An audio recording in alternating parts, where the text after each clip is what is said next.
ഏതായാലും എത്ര പരിശ്രമിച്ചിട്ടായാലും ഈ ബോക്സ് ഓപ്പൺ ചെയ്യണം.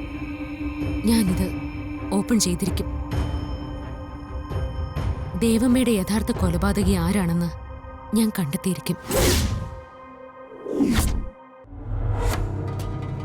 അതാരായാലും അയാളെ ഞാൻ കണ്ടെത്തി നിയമത്തിന് മുമ്പിൽ എത്തിച്ച് അയാൾക്ക് ഞാൻ പരമാവധി ശിക്ഷ വാങ്ങിച്ചു കൊടുത്തിരിക്കും.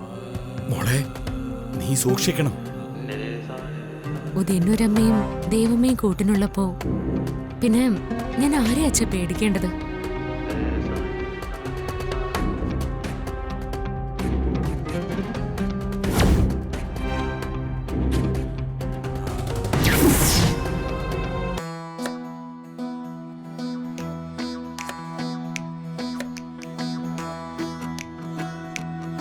പാർവതി, ആ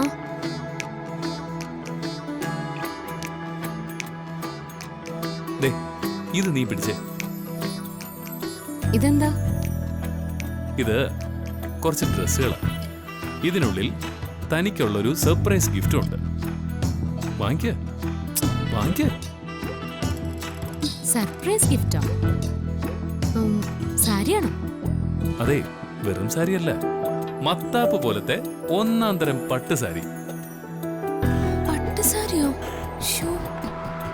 ഇതൊക്കെ എന്തിനാ വാങ്ങിയത്?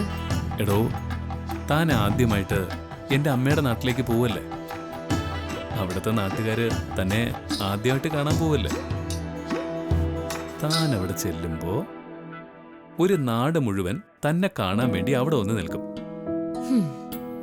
അന്നേരം ഗായത്രി അമ്മയുടെ മരുമകൾ ഗായത്രി അമ്മയെ പോലെ തന്നെ സുന്ദരിയായിരിക്കണ്ടേ? അതിനു വേണ്ടിയാ ഞാൻ ഈ പട്ടുസാരി വാങ്ങിക്കൊണ്ടു വന്നത്.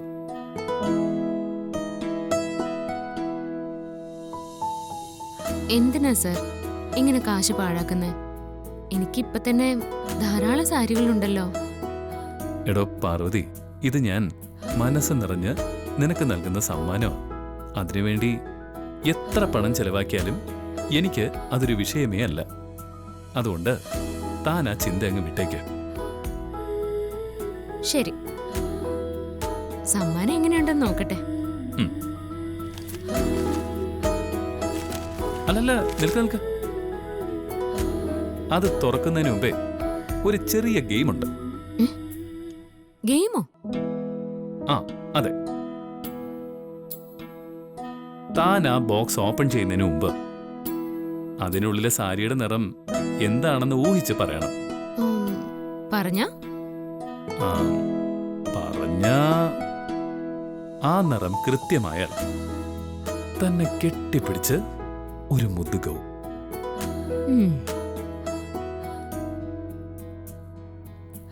അത് കൊള്ളാലോ. ആ പിന്നെ തീർന്നില്ല. ഇനി താൻ പറയുന്നത് തെറ്റാണെങ്കിൽ താനൊരു ചുംബനം എനിക്ക് തരണം. ശരി ശരി, ആയിക്കോട്ടെ. ആ അപ്പോ എന്താ സാരിയുടെ നിറം?